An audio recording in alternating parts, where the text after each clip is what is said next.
एक गांव में सत्यम नाम का एक सीधा साधा नौजवान रहता था। उसने आजीवन भगवान विष्णु की भक्ति करने का मन बना लिया। वह दिन रात विष्णु भगवान की पूजा अर्चना करता रहता था। एक दिन उसे एक साधु बाबा मिले। सत्यम ने साधु बाबा से पूछा, बाबा, मैं भगवान विष्णु को अपना आराध्य देव मानकर उनकी पूजा करता रहता हूँ, किंतु मैं भगवान के दर्शन करना चाहता हूँ। मुझे भगवान की भक्ति का मार्ग बताइए।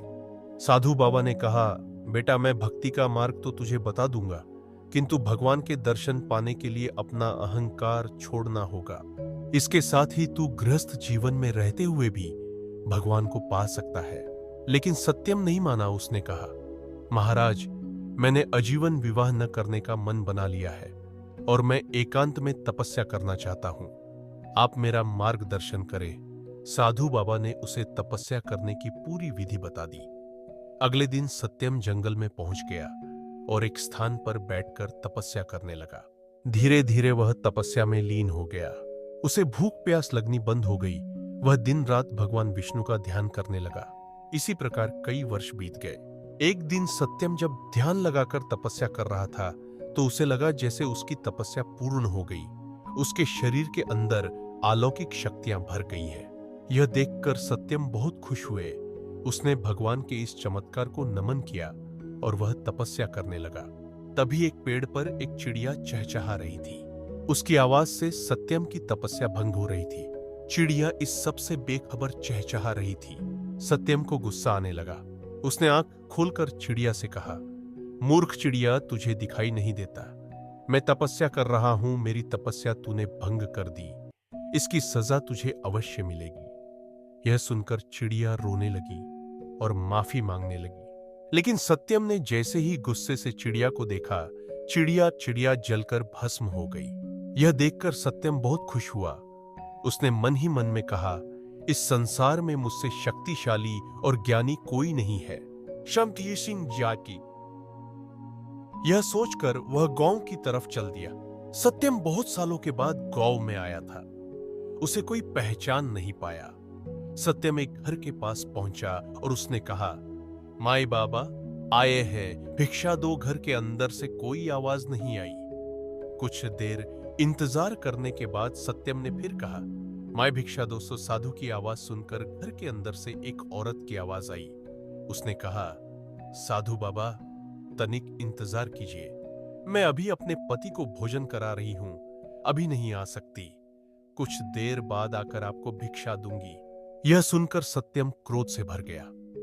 उसने कहा, मूर्ख, जानती है मैं कितना ज्ञानी तपस्वी साधु हूं। मेरा अपमान करने का साहस इस संसार में किसी को नहीं है। तभी उस घर से आवाज आई, अक्षमा कीजिए महाराज, किंतु मैं अपने पति को भोजन कराए बिना बाहर नहीं आ सकती। यह सुनकर सत्यम और अधिक क्रोध में बोला, तू इसका परिणाम जानती है। यह सुनकर उस घर से आवाज आई, महाराज, मैं कोई पेड़ पर बैठी चिड़िया नहीं हूं जो आपके क्रोध से भस्म हो जाऊंगी। यह सुनकर सत्यम आश्चर्य में पड़ गया। उसने कहा, तुझे यह सब कैसे पता? तब उस घर से आवाज आई, महाराज, यहां से कुछ दूर पर एक कसाई की दुकान है। आप वहां चले जाइए, आपको आपके प्रश्नों के उत्तर मिल जाएंगे। सत्यम उस दुकान की ओर चल दिया। वह दुकान पर पहुंचा तो उसने देखा एक कसाई मांस बेच रहा था। सत्यम को देखकर वह दुकान से बाहर आ गया। सत्यम उससे पूछता, उससे पहले ही कसाई ने कहा, महाराज, आपको उस औरत ने भेजा है जो अपने पति को भोजन करा रही थी।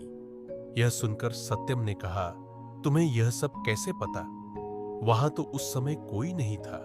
तब उस कसाई ने कहा, महाराज, आप मेरे साथ मेरे घर चलिए, वहां आपके सभी प्रश्नों के उत्तर मिल जाएंगे।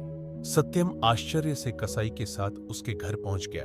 वहां पहुंचकर उसने देखा, कसाई ने घर जाकर अपने बूढ़े माता पिता के पैर छुए और पूरे दिन में जो भी कमाया था उनके चरणों में रख दिया।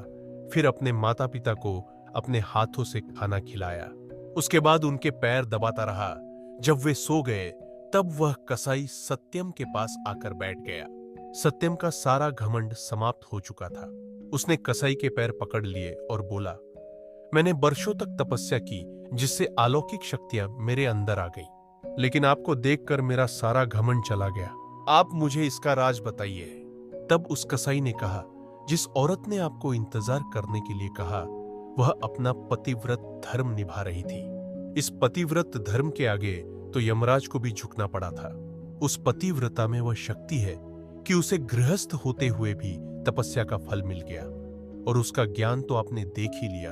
मैं पूरा दिन जीव हत्या कर उनका मांस बेचता हूं, किंतु वह मेरा कर्म है, व्यवसाय है। किंतु घर, मैं सब कुछ अपने माता पिता को अर्पण कर देता हूं।